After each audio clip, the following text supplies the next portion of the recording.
Nobody talked about it. Nobody was discussing it in the church. It was all in secret. I never talked about it with anyone. This thing really had its claws in me. My name's Matt Bays. I'm the author of Finding God in the Ruins, and this is my story. I never drank growing up.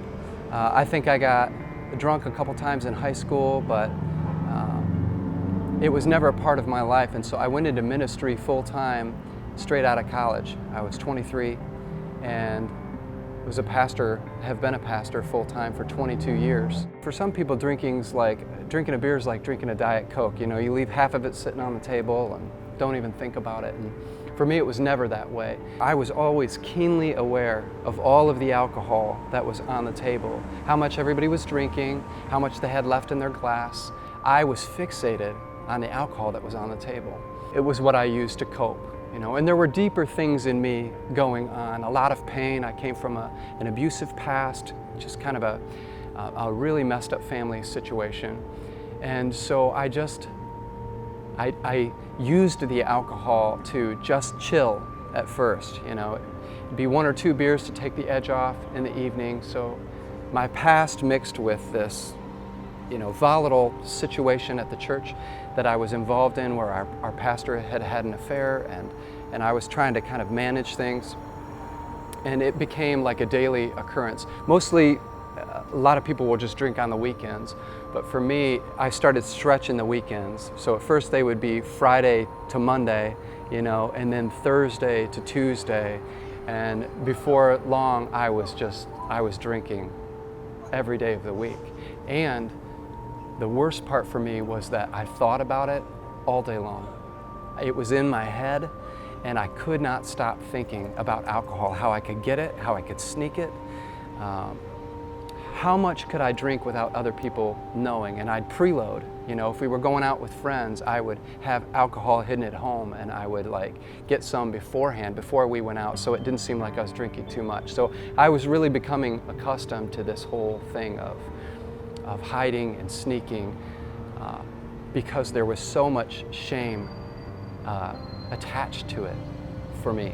And I had a pretty life-altering encounter with my friend John, who said to me, "Matt, I'm not going to talk to you about alcohol anymore. I've told you everything I know, and I think you know what to do, you just don't want to do it.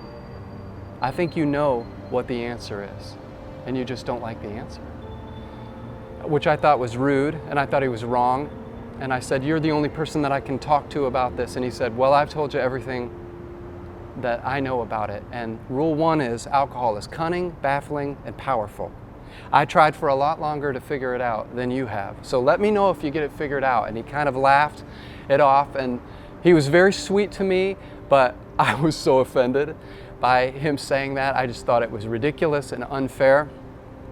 And he also said to me, "There is a line that people get to, and when they cross over that line, they go for broke. They'll cash in their family, their job, their kids, their relationships, all of it, and go on a bender for 15 years and won't come back." And he said, "I don't know where that line is for you, but I feel like you are dangerously close. You're flirting with it, wherever it is." And that scared me. But I drank for another year. I left my job that was so stressful, moved to this new job that was not stressful and that was wonderful. And in that year where my stress had gone way down, I continued to drink even more. My thoughts were consumed with alcohol. I was consumed by it. And my kids were getting to a certain age where I knew I was beginning I just wanted them to go to bed at night so I could drink. I wanted my wife to go out of town so I could drink. It was all about the drink. I made a strange calculated mistake one night where I meant to call my wife, and I called an elder at my old church, strange as it seems. This is God's wake-up call for me. And the next day I remembered that phone call, and I thought, oh God, I've got to stop. I can't do this anymore. Alcohol for me was just a way to cope. There was something beneath the alcohol, and for me that was the pain beneath it, the pain of my abusive past and all of that. So I started into counseling and started digging at that stuff without the alcohol, which really threw my recovery into overdrive. July 28th is my birthday. Today's July 17th. So in 11 days, I'll be celebrating 9 years sober. And there is nothing like it. I am grateful to be free. There are a lot of people that are using alcohol to anesthetize the pain or the stress of their lives, and they know it. They've got a feeling back in their mind somewhere that something's wrong. They know something's broke, but they're afraid to say it. You have got to bring that stuff out of those hiding places and put it into the light where Jesus can get his hands on it. Otherwise, you're not going to be free, and you're just going to be another statistic. It doesn't mean you're bad. It doesn't mean you're awful. It means you're doing the best that you can. And the truth is, alcohol works. It does help you cope. But we have to find ways to cope better, because after a while, it stops working, and then it just can ruin your life, your family, your job, all of it.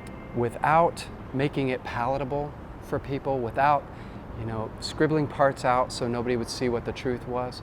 Once I began to do that, I saw God use it in such a powerful way, and he was bringing people to me.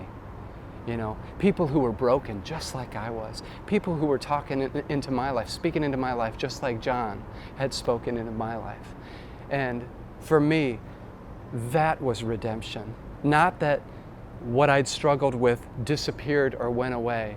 It was that God was using it for his glory and using my life for the glory of God.